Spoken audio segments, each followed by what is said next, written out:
Bonjour à tous, toujours dans la série Le langage des victimes de la perversion narcissique, je vais parler de l'échiquier, un petit peu dans quel environnement vit la personne, qu'est-ce qu'elle a construit. Le but de ces vidéos, ce n'est pas donc que vous deveniez psychologue, gourou, chevalier servant. Le but de ces vidéos, c'est que vous compreniez la situation.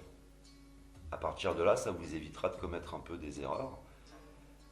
Je conseillerais toujours, c'est d'aller voir un psychologue et de se faire accompagner par un psychologue. Mais quoi qu'il en soit, à partir du moment où on comprend les choses, on arrive un petit peu mieux à se situer dans cet échiquier. Dans cet échiquier-là, je vous ai mis, comment dire, la victime qui est là, au milieu d'un entourage. Cet entourage, c'est son univers. C'est exactement comme vous prenez une galaxie, il y a des planètes. Et ces planètes ont comment dire, des satellites qui tournent autour, comme la Terre avec la Lune, etc. Et ça fonctionne à peu près de la même manière. C'est réellement l'univers de la personne et c'est souvent son équilibre psychique. Là, je vous parle de son équilibre psychique. Fonction de la place, par exemple, de la reine et du roi, il va y avoir autour d'elle des personnes avec lesquelles elle fonctionne comme avec un élastique. Je te prends, je te relâche. Il y a des pions, il y a un fou, il y a un cavalier, et il y a des pions, quoi. Il y a vraiment des pions. Et à partir de la position de chacun, la personne, elle s'équilibre. Alors, il ne faut pas toucher à son équilibre psychique. J'ai envie de dire que la bougie que j'ai mis un petit peu à l'écart, c'est vous. Parce que si vous êtes ici, c'est que vous êtes éveillé. Vous êtes éclairé. Le simple fait d'être éclairé et d'être éveillé, il se passe des mécanismes qui vont faire que des personnes vont venir vers vous, elles ne savent pas pourquoi. Elles ont besoin de venir vers vous. Elles ressentent que chez vous, il y a des réponses. Ça se sent dans votre attitude, dans vos regards. Ça se sent dans votre être. Si je vous dis qu'il n'y a pas besoin d'aller vers les autres, que les autres vont venir vers vous, c'est que c'est véritablement réel. Mais il faut avoir la patience que les gens viennent vers vous. Il faudrait avoir la patience que la victime, à un moment donné, elle vienne vers vous. Comme moi, j'ai été vers cet ami. Comme moi, j'ai été face à différents besoins vers les bonnes personnes, de façon consciente ou de façon inconsciente. On a parlé un petit peu de l'effet miroir, de ce qu'on peut aussi ressentir chez les autres. On provoque des choses, on attend une réponse de l'autre qui nous bloque dans notre attitude qui est mauvaise. Mais d'une certaine manière. Donc il va s'agir à un moment donné, tout simplement que cette victime s'éclaire. Alors on a besoin d'informations. On va dire que le gaz, ce n'est pas vous le gaz qui va sortir de là. Vous êtes peut-être l'étincelle. Et le but est d'éclairer en fait la personne. On va éclairer la personne. Et à partir de là, on va commencer à observer à la lumière. Avec de la lumière, elle est éclairée et elle commence à observer et à voir ce qui se passe un petit peu autour d'elle. À s'observer elle-même, etc. Mais vous ne devez absolument pas toucher, critiquer son entourage. Si vous l'aviez fait avec moi, il faut savoir que j'ai protégé, c'est une bougie qui s'éteint, j'ai protégé en fait mon environnement, je l'ai protégé pendant 33 ans. Je protégeais chaque personne. Quand je vous parle de langage, le langage que la victime peut avoir avec l'extérieur, ce langage c'est par exemple, tu vas mettre sur un piédestal, tu vas dire énormément de bien de ton entourage. Il faut bien que tu justifies d'être avec des personnes qui ne vont pas bien, qui ne tournent pas rond. Il faut que tu aies l'air cohérent avec l'extérieur.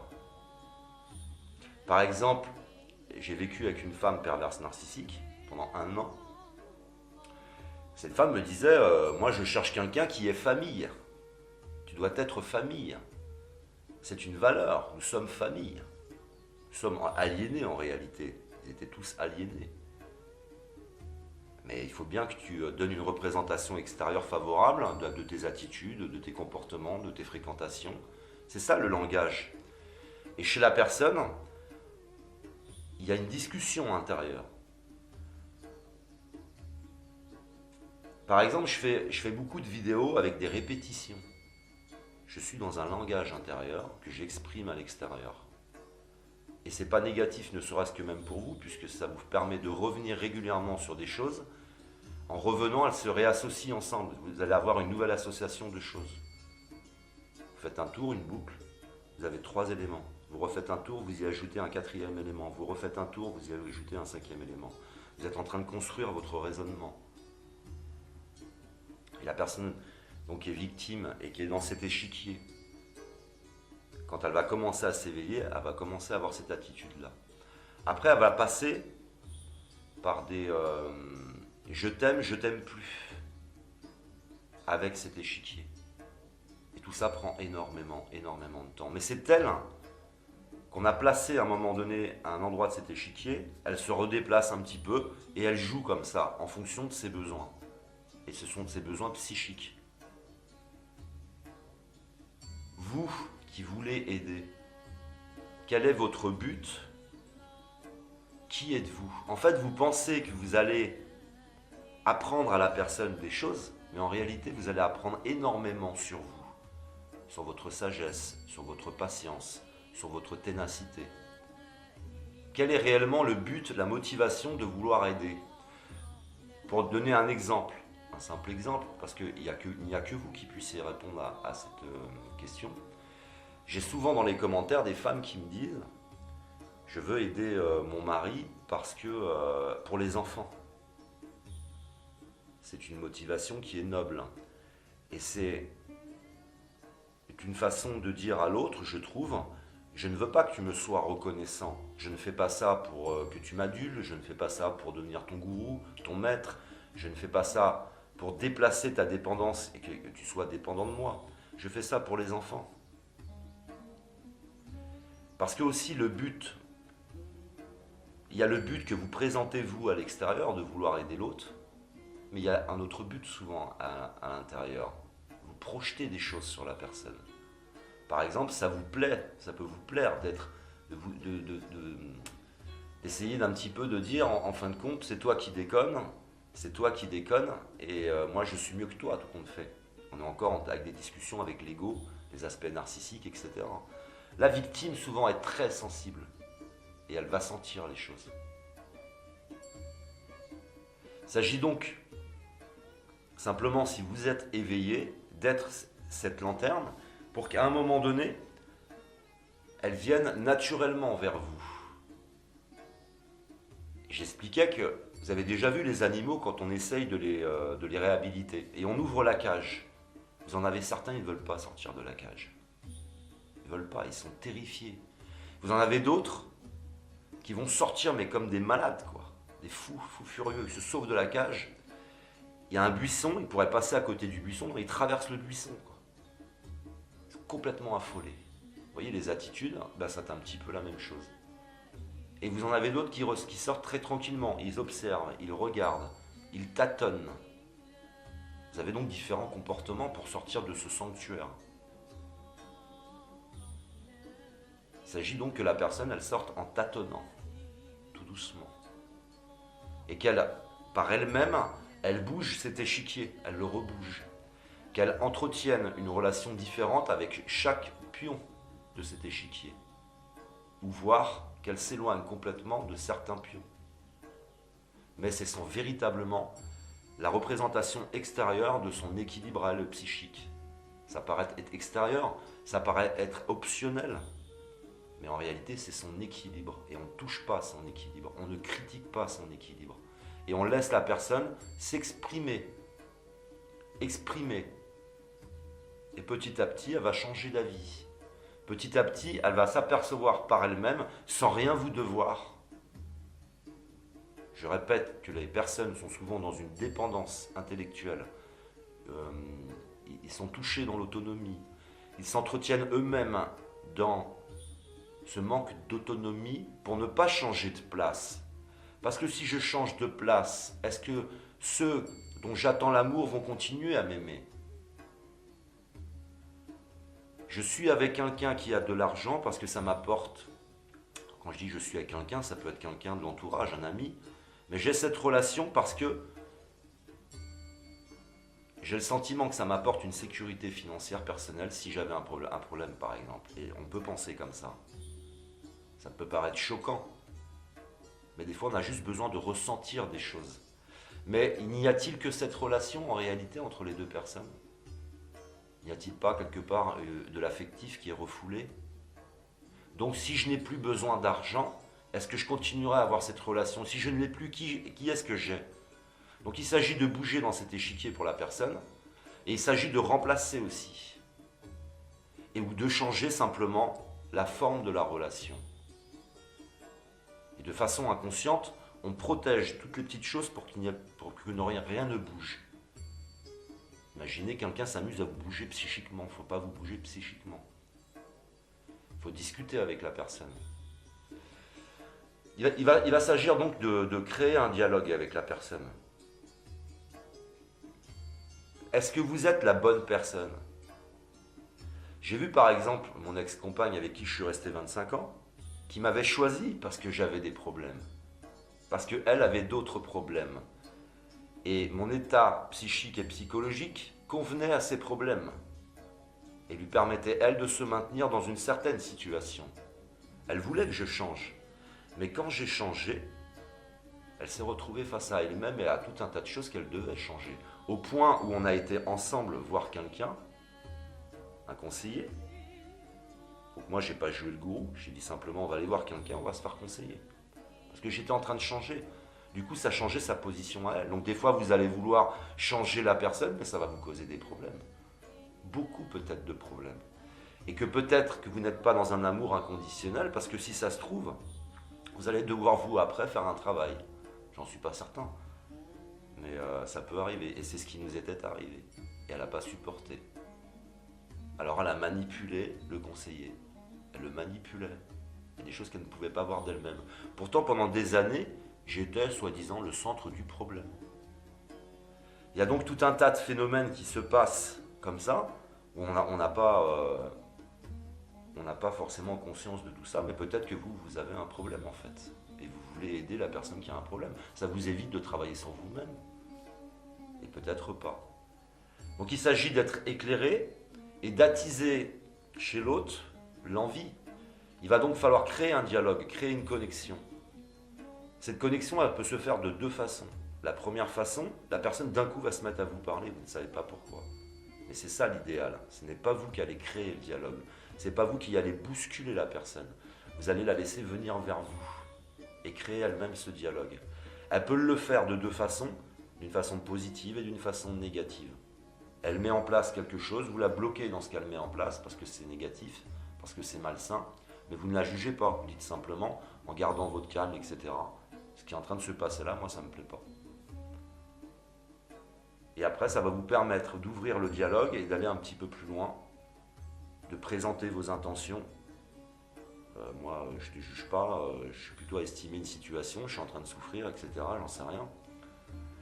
Il y a aussi, par exemple, avec les enfants, moi, je ne me permettrai pas d'agir sur des enfants. C'est-à-dire que je ne suis pas psychologue, je n'ai pas de diplôme, et il faut faire très attention à ce que vous faites. Mais par contre, vous pouvez être,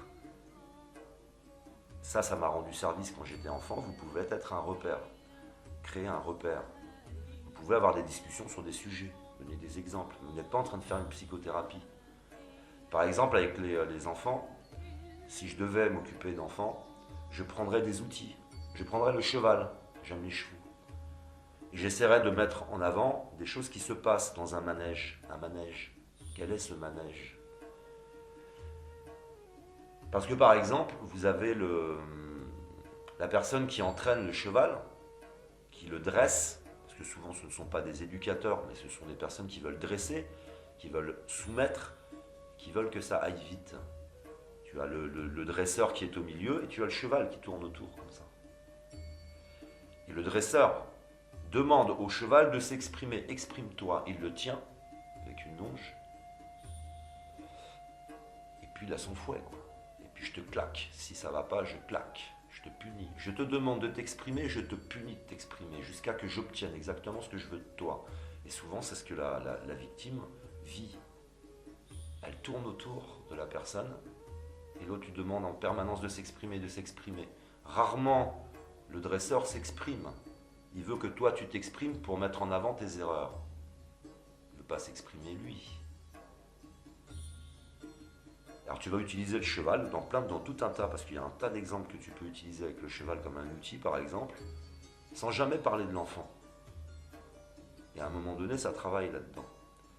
Il y a des liens qui peuvent se faire, il y a de la compréhension qui peuvent se faire. C'est ta façon de voir le monde.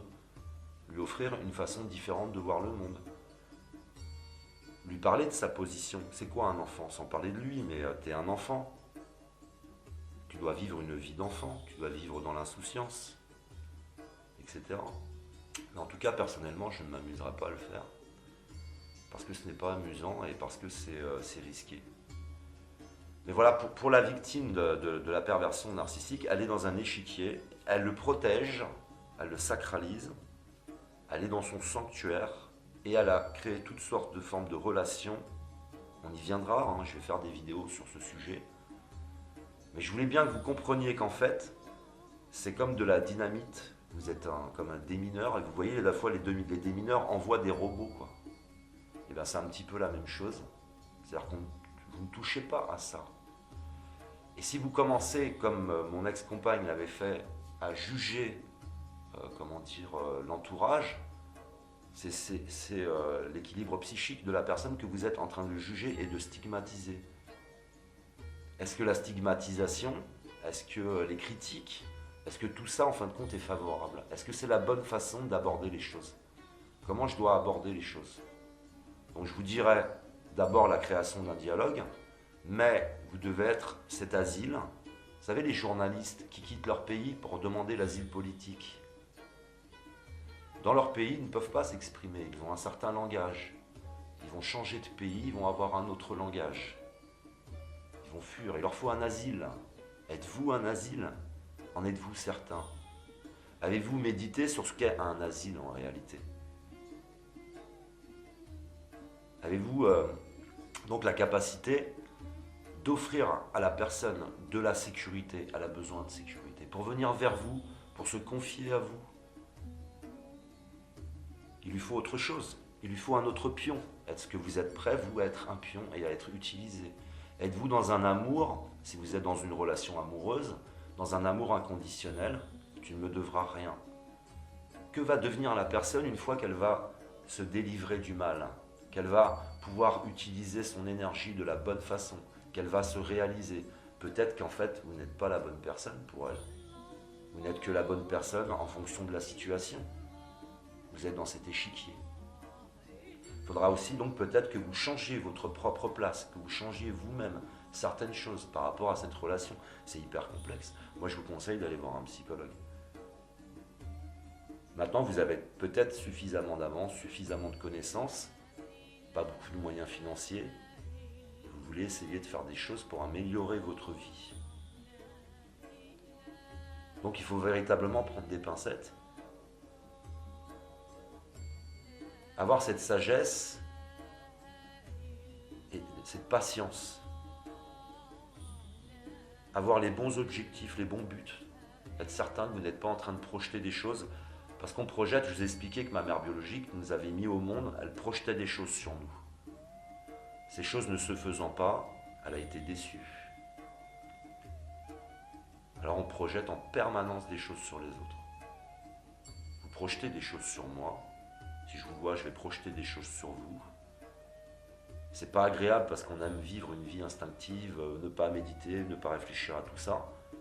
Ça c'est bien quand tout va bien, quand on est équilibré, on vit, ben oui, mais là vous n'êtes pas dans cette situation. Il va falloir penser, faire tout un travail, il va falloir se réinitialiser. Il faut comprendre que la personne qui est victime de la perversion narcissique, pour celles qui se reconnaîtront dans ces vidéos, elle vit actuellement une situation inadmissible. C'est une horreur. C'est dégueulasse ce qu'elle vit. ça a des conséquences extrêmement graves sur sa vie. Et il y a dans ces conséquences énormément de conséquences. On est en train de jouer avec sa vie, on est en train de jouer avec son équilibre. Et ça, elle ne peut pas s'en rendre compte de l'ensemble de ce qu'on est en train de la priver, de la gravité. Elle ne peut pas s'en rendre compte d'un coup. Ça la tuerait, c'est comme une information qui viendrait griller son cerveau. Il faut que chaque jour, à chaque jour suffit sa peine. Alors sur un très long délai comme ça, elle va réaliser, ah ben là ça a eu ces conséquences-là. Plus tard, elle pourra accepter qu'il y a encore d'autres conséquences, etc., etc. Si vous preniez toutes les conséquences en réalité, la gravité de ce qu'on m'a fait, parce qu'il y avait de la gravité dans tout ça. Parce que j'ai dit que par exemple je faisais du mal à mon entourage. Je faisais du mal parce que je mentais, je faisais du mal parce que je n'étais pas authentique. Je faisais du mal parce que des fois je faisais des promesses et que je ne les tenais pas. Je faisais du mal parce que je n'arrivais pas à m'engager. Mais quand je dis je faisais du mal, je n'ai jamais fait du mal pour détruire par exemple. C'est juste des conséquences d'un comportement qui vous font mal, sûrement à vous aussi. Mais j'ai su protéger les personnes. Il y avait chez moi aussi une grande force et je ne supportais pas de faire du mal. J'étais plutôt protecteur. J'étais déconnant, mais j'étais protecteur. J'aime protéger. Mais les personnes qui sont donc victimes, elles, sont privées de choses d'une gravité exceptionnelle. Pour moi, ça vaut d'aller en justice. Ça vaut de passer au tribunal. Ça vaut d'être condamné d'avoir mis la personne dans cette situation et de lui offrir des réparations. Ça vaut d'avoir parfois une pension, le temps de te réinitialiser, ce qui n'existe pas.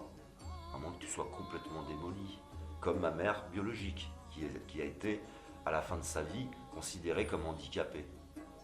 Elle était complètement démolie, elle avait une carte handicapée. Elle a travaillé dans le secteur privé normalement comme tout le monde, et les 15 dernières, 20 dernières années de sa vie professionnelle, elle s'est retrouvée dans un CAT, donc dans un milieu protégé, avec des handicapés. Et c'est là qu'elle rencontrera son dernier conjoint. Est-ce que ça ne mérite pas d'aller en justice? Que sa propre mère l'ait mise dans cet état-là? Vous voyez les conséquences qui sont extrêmement graves. Tu ne peux pas réaliser d'un coup toutes les conséquences. Tu es donc dans un véritable échiquier très complexe où il se passe tout un tas de phénomènes. Et tu ne peux pas arriver, toi, à bouger cet échiquier. Tu peux être un peu à l'extérieur de tout ça, en camouflage de la famille. Parce que quand tu arrives dans cette situation, tu as un regard extérieur. Les gens ne te connaissent pas, ils vont se méfier de toi. Ils vont même changer d'attitude avec la personne. Et s'ils ont peur de toi, ils vont mettre une telle pression sur la victime que la victime, ne pouvant pas bouger cet échiquier, elle va se débarrasser de toi. Il peut se passer c'est vraiment un jeu d'échecs. Hein. Il peut se passer des choses incroyables, presque. Elles ne sont pas incroyables, mais... Donc tu dois être dans cet échiquier, tu dois être discret, tu dois être patient, tu dois être pédagogue, tu dois être dans un amour inconditionnel, tu dois avoir de la patience. Alors moi je dis oui, dans cette situation, c'est vous que vous allez découvrir. En pensant essayer de découvrir l'autre, de lui demander lui de se découvrir. Alors imaginez le temps qu'il faut pour bouger tout ça. Alors que c'est elle-même qui le bougera, vous ne bougez rien, vous ne touchez à rien. C'est elle-même qui le fera. Et c'est réellement cet appel en vous voyant, si elle voit que vous êtes solide, que vous serez là pour elle, etc., elle va pouvoir un peu plus s'appuyer sur vous et moins s'appuyer sur les autres. Vous serez en quelque sorte une association de force. Vous serez un alter ego et une association de force. Si elle sent que vous êtes fort, vous êtes solide, que vous serez là pour elle, elle va vous utiliser comme un pion. C'est une image, il ne faut pas mal le prendre, mais elle va se dire, j'ai de la force qui m'accompagne et je peux maintenant commencer à élaborer un nouveau dialogue aussi avec les autres. Il va se passer tout un tas de choses, parce que quand je vous parle de dialogue, c'est réel. Par exemple, on y viendra sur d'autres vidéos, je ne vais pas insister là-dessus puisqu'on parle d'échiquier. Mais je vous fais une petite explication. Je vannais beaucoup C'est-à-dire que je faisais de l'humour, au lieu de faire de l'autodérision, j'avais tendance souvent à vanner la personne. Et c'est cette amie qui enseigne là qui m'a appris, qui m'a éveillé sur ce problème. Elle m'a dit fais attention David parce que des fois tu sors des vannes, tu rigoles, mais tu blesses, t'es blessant. Alors c'était pas agréable parce que pendant un certain temps, il a fallu que je change d'humour. Il a fallu que je fasse de l'autodérision, que je déplace les choses. Et que j'arrête de blesser les gens. Alors tu te contrôles, t'as pas envie de te contrôler, t'as envie d'être dans l'instinct. Mais tu déconnes, tu vas pas continuer à être dans l'instinct alors que tu déconnes. Alors pendant un moment donné, tu vas commencer à prendre conscience de ça. Est-ce qu'il faut que je te vanne moi pour que tu comprennes? Il faut que la personne elle réalise qu'elle blesse. Alors peut-être que des fois elle a besoin d'être blessée elle aussi. Et qu'elle ressente ce qu'elle fait aux autres. Donc il a fallu que je change même mon humour. On voit bien qu'on est dans un changement du langage. Une façon d'appréhender le monde, de discuter avec le monde. Et après j'ai complètement arrêté de vanner des petites vannes. C'était des petites vannes très drôles. Mais c'était pas méchant. J'avais un copain qui avait un jean trop court. Alors je sortais une représentation de son jean trop court.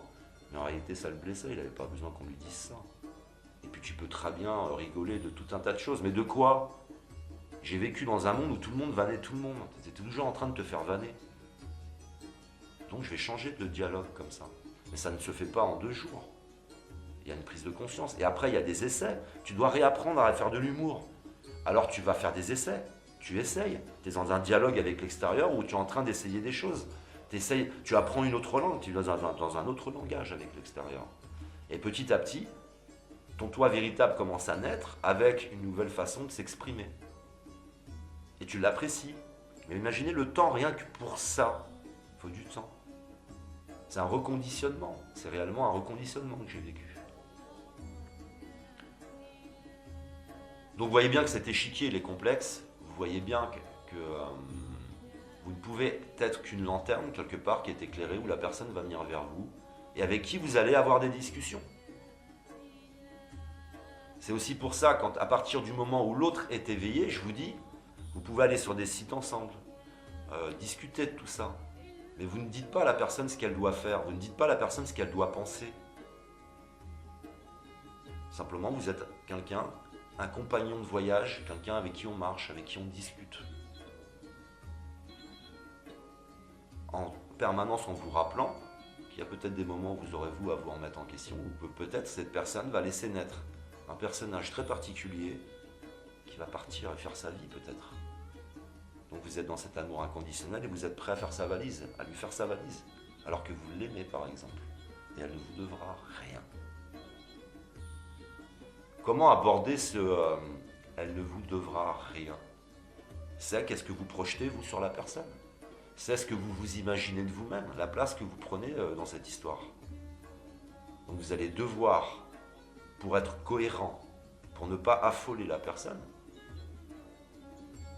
être certain de vos motivations, être certain de ce que vous êtes en train de faire et pourquoi vous êtes en train de le faire. Il faut travailler dessus. Pour ma part, si j'étais dans cette situation, je travaillerais dessus. Pour qu'en permanence, la personne n'entre pas dans un autre esclavagisme avec moi, qu'elle n'entre pas dans une perte d'autonomie, qu'elle pense qu'elle ne puisse pas vivre sans moi. Moi, ce que je veux, c'est que la personne elle ait envie de vivre avec moi, l'envie de vivre, et pas être dépendante de moi. Donc ça demande un échange qui est très particulier. C'est d'aider la personne à peu retrouver son autonomie, son indépendance, et qu'elle soit là avec vous par plaisir, par complémentarité, pour trouver un équilibre. J'ai expliqué dans des vidéos, moi j'ai fait des rencontres dans ma vie, les personnes me demandaient de les rendre heureuses. Mais moi j'ai pas à te rendre heureuse. Moi je suis heureux, tu dois être heureux. Et après on va finir par trouver un véritable équilibre ensemble. On va être dans la complémentarité. C'est tellement bon d'être en couple, tout ce que ça peut apporter. Ça dilue certaines angoisses, ça dilue les problèmes d'argent, ça peut diluer... on est dans la complémentarité et on se sent complet. Parce qu'on est dans la complémentarité avec l'autre. Il faut rechercher cette complémentarité. Donc quelle position j'ai par rapport à l'autre dans cet échiquier est très important parce que je vous le rappelle, la personne est extrêmement sensible Elle va vous sentir à vouloir quelque chose que vous n'êtes pas capable d'assumer. C'est-à-dire vous lui demandez quelque chose, mais en réalité vous n'êtes pas capable d'assumer. Alors vous êtes peut-être content de projeter sur elle que c'est de sa faute. Qui êtes-vous en réalité dans tout ça, quoi? Qu'attendez-vous? Quel temps vous vous donnez? Donc on ne bouge pas cet échiquier, on ne touche à rien. Et je suis persuadé qu'il y a beaucoup d'entre vous qui vont être surpris par cette vidéo. Et ça va remettre peut-être en question pour beaucoup d'entre vous votre démarche. Et de méditer vous-même sur votre démarche. C'est facile de demander à l'autre de changer, de bouger des choses. Mais vous avez sûrement des choses à changer. Et vous avez besoin d'aborder les choses d'une bonne façon. Donc, de la sécurité. Qu'est-ce que c'est que de la sécurité pour la personne pour qu'elle puisse commencer à bouger dans cet échiquier?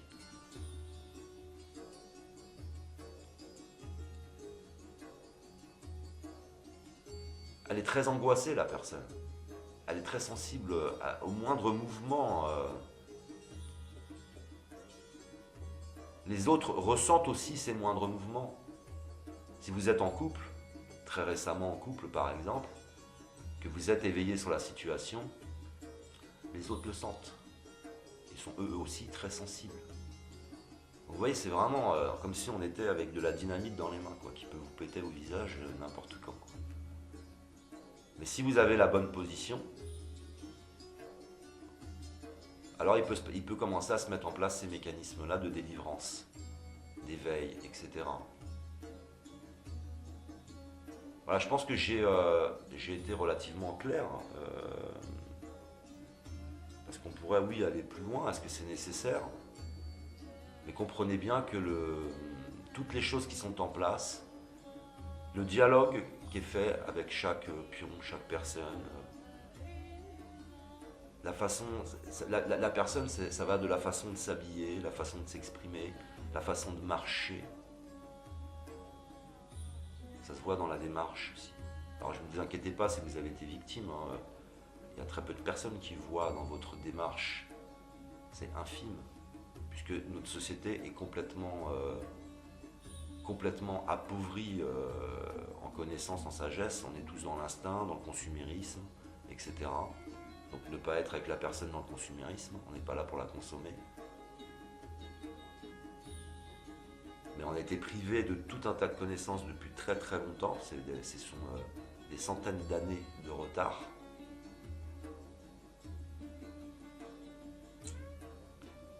Vous êtes face à une situation qui est complexe dans laquelle vous vous sentez souvent très seul. Et je dis donc, j'estime que vous qui voulez aider un travail personnel, pour présenter à l'autre quelque chose qu'il va ressentir comme étant positif, comme étant de la sécurité, comme étant sain, et qu'il va en quelque sorte ressentir sa délivrance au travers de ce que vous êtes et de ce que vous présentez. Mais vous devez vous aussi être clair avec vous-même. Vous devez être très clair. Il ne doit pas y avoir de violence en vous. Vous devez être capable de ne pas vous énerver. Parce qu'elle va essayer de vous énerver, de vous déstabiliser, la personne. Elle peut mettre en place des mécanismes pour détruire votre relation parce que c'est trop tôt, tout simplement parce que c'est trop tôt. Et qu'elle ressent un danger. Elle a peur. Elle ressent un danger. Elle a peur de se délivrer. Elle a peur de sortir de la cage. Et si vous êtes là sans arrêt, allez, sors, vous lui faites peur, quoi. C'est comme, vous savez, quand vous êtes adulte et vous ne savez pas nager, vous entreprenez d'apprendre à nager. Il y a des personnes, c'est une véritable angoisse, c'est puissant, c'est une phobie, quoi. Ils ont extrêmement peur. Et à un moment donné dans leur vie, ils peuvent avoir des fois 50 ans. Et ils disent, je vais aller apprendre à nager. Aller apprendre à nager, c'est aller apprendre à être autonome. Dans les victimes de la perversion narcissique, il y a toujours des problèmes d'autonomie. On va le retrouver dans le permis de conduire, la permission de conduire ta vie. Vous allez retrouver énormément de symboles qui sont liés à l'autonomie. Alors ça peut être l'autonomie financière, l'autonomie affective, l'autonomie. Qu'est-ce que l'autonomie? On le verra, j'essaierai de faire une vidéo là-dessus.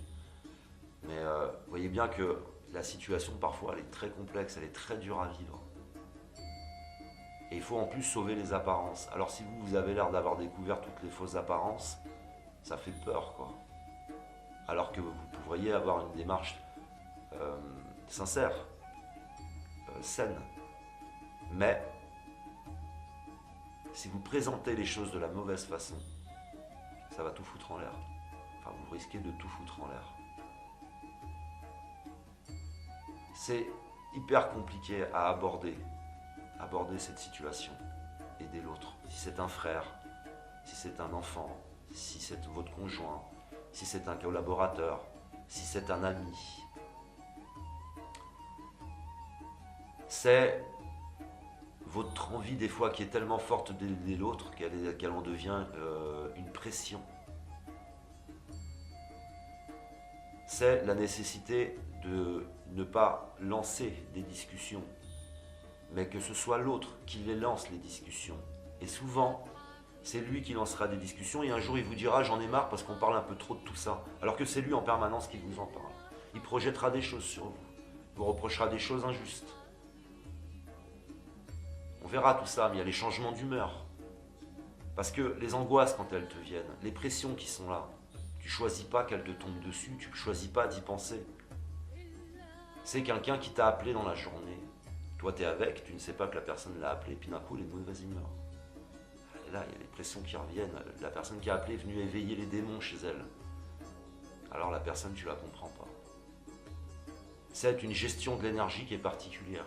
Tu dépenses beaucoup d'énergie dans tes pensées, dans cette motivation à vouloir séduire en permanence l'extérieur. Ça, je l'expliquais, c'est une dépense d'énergie phénoménale. Et c'est pas de l'énergie qui est là pour être reconnaissant pour toi. Non, non. On est dans la survie.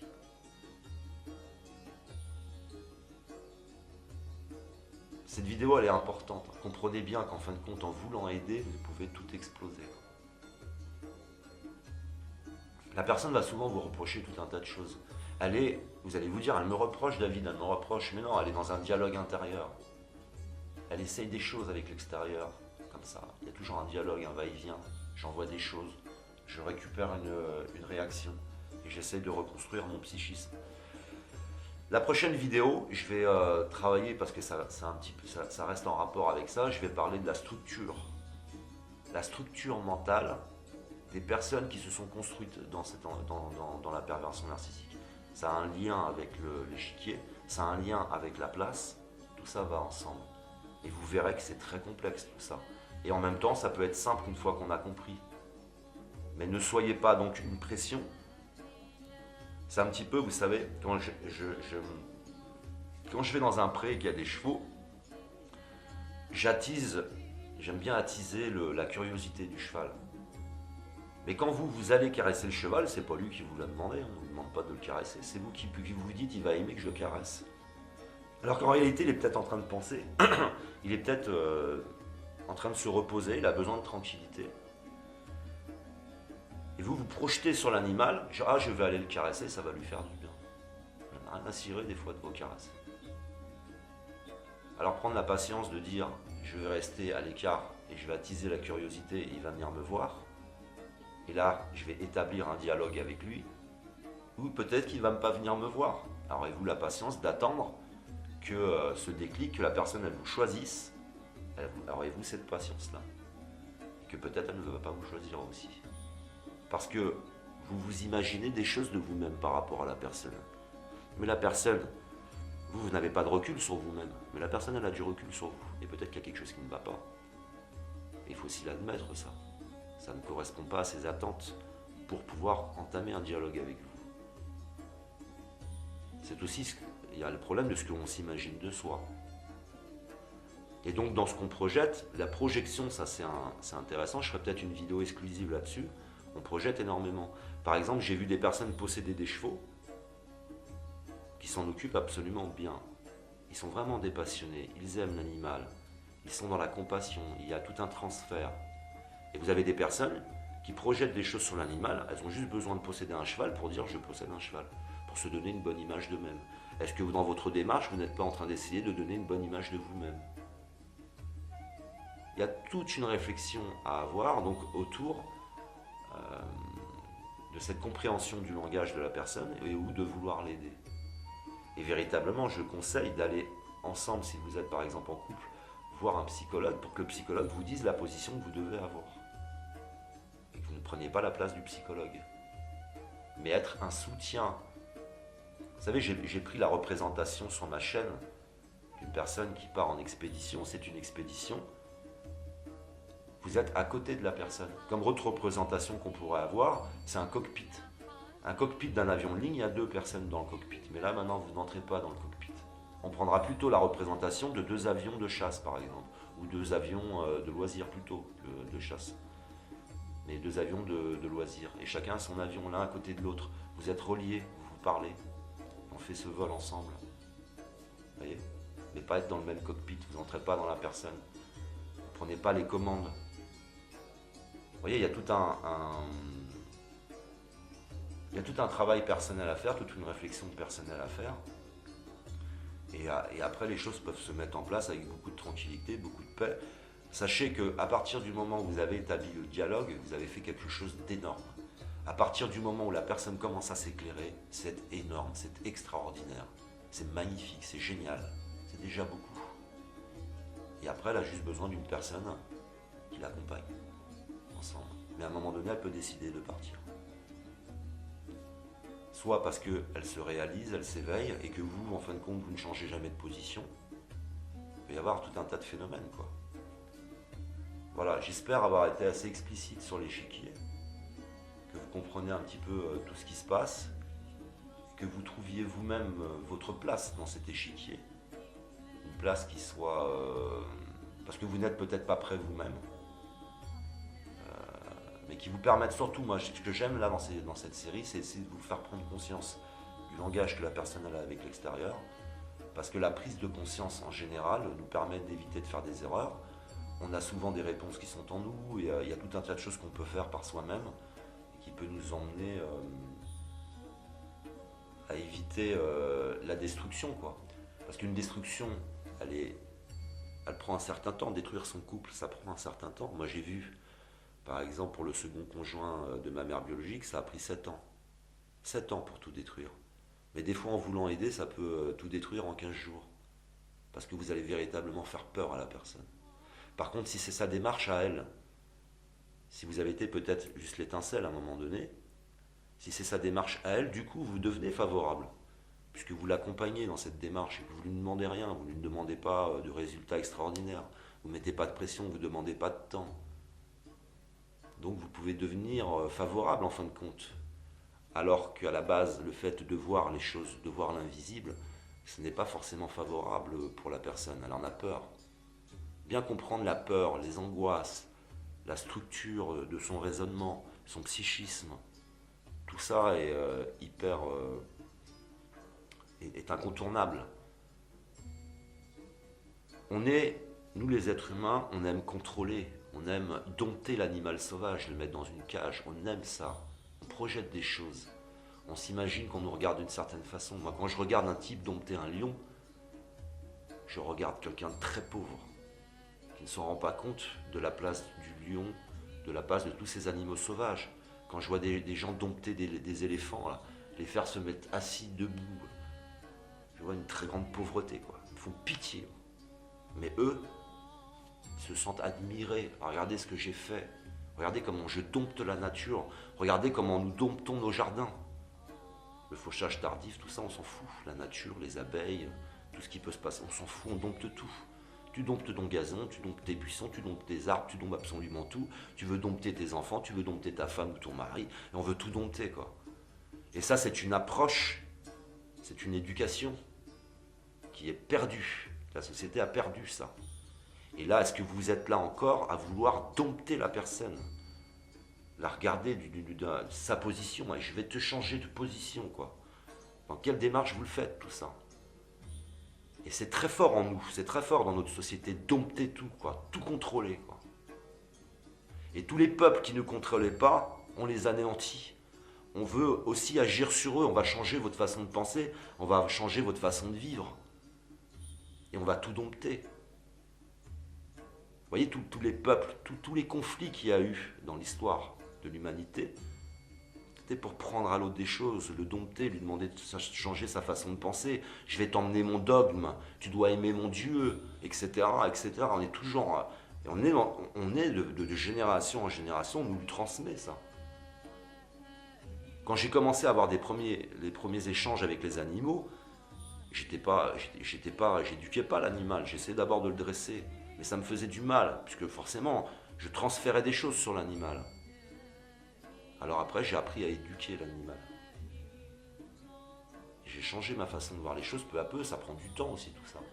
Mais pour me libérer d'une façon de penser, parce qu'on le verra aussi dans les vidéos, j'ai changé avec quelqu'un là-dessus. Quand on se construit, quand on construit son raisonnement, imaginez l'aspect pervers de cet échiquier, c'est que pour accepter la situation psychiquement, tu dois valoriser les personnes. Si tu les valorises, tu vas prendre de ce qu'ils te disent. Tu vas faire d'eux d'une valeur. Tu vas commencer à parler comme eux, à penser comme eux. Par exemple, dans mon échiquier, dans lequel j'étais avec ma famille, mes oncles me parlaient de sexualité, de leur rapport sexuel. En fait, je ne savais pas. Et ça, on en reparlera, mais c'est de l'inceste. Et moi, je commençais peut-être à penser comme eux. Quel rapport je dois avoir avec la femme? Parce qu'ils me disaient le rapport que je dois avoir avec la femme. Alors je commençais à penser comme eux. Heureusement, j'avais des personnes saines avec qui j'avais un dialogue riche. Et je pensais aussi un peu comme eux. Alors comment je dois penser? Parce que quand on construit, on éveille en soi des choses que l'on voit à l'extérieur, qu'on copie. On copie des expressions. Quand vous dites, vous prenez une citation, la citation, c'est pas vous qui l'avez écrite. Mais sa représentation, elle vous plaît. Sa représentation, elle vous permet de donner à l'extérieur une image de vous que vous voulez donner à l'extérieur, qui est authentique ou non, mais ce n'est pas votre expression, c'est pas vous qui avez écrit cette citation.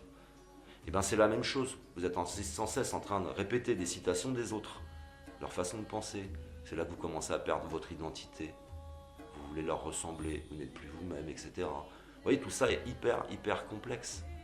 Et ça fait partie de l'échiquier, c'est-à-dire que elle est là, sacralise des personnes qui sont hyper toxiques, quoi. Et vous, ça vous rend dingue. Tu vois bien que la personne, elle est débile. Alors tu commences à lui dire ça, tu remets en question tout un tas de choses, tu t'en rends pas compte, et puis ça va partir dans tous les sens. Vous voyez bien qu'on peut développer. Je pense pas que ce soit nécessaire. Je pense que déjà, à partir de là, vous allez pouvoir entamer, vous, une réflexion sur vous-même, par rapport à la place que vous devez tenir. La place, j'ai fait la vidéo, mais vous aussi, vous avez une place à tenir. Et quel est le rôle, quel rôle je vais jouer? Comment je vais agir par rapport à cette place pour tenir ma place? Est-ce que je suis capable de la tenir, cette place? Est-ce que je ne vais pas me lasser? Ou est-ce qu'en réalité, j'attends pas que la personne change, et puis tout compte fait, quand elle va changer, je vais trouver la vie ennuyeuse? Je me suis trouvé un truc, une occupation, quoi. Voilà, c'est un peu, vous voyez, il y a tout un travail personnel chez vous à faire, et vous verrez qu'en réalité, vous apprendrez sûrement plus de vous-même que de la personne, quoi. Voilà, je vous aime, que l'amour soit avec vous, et une prochaine vidéo.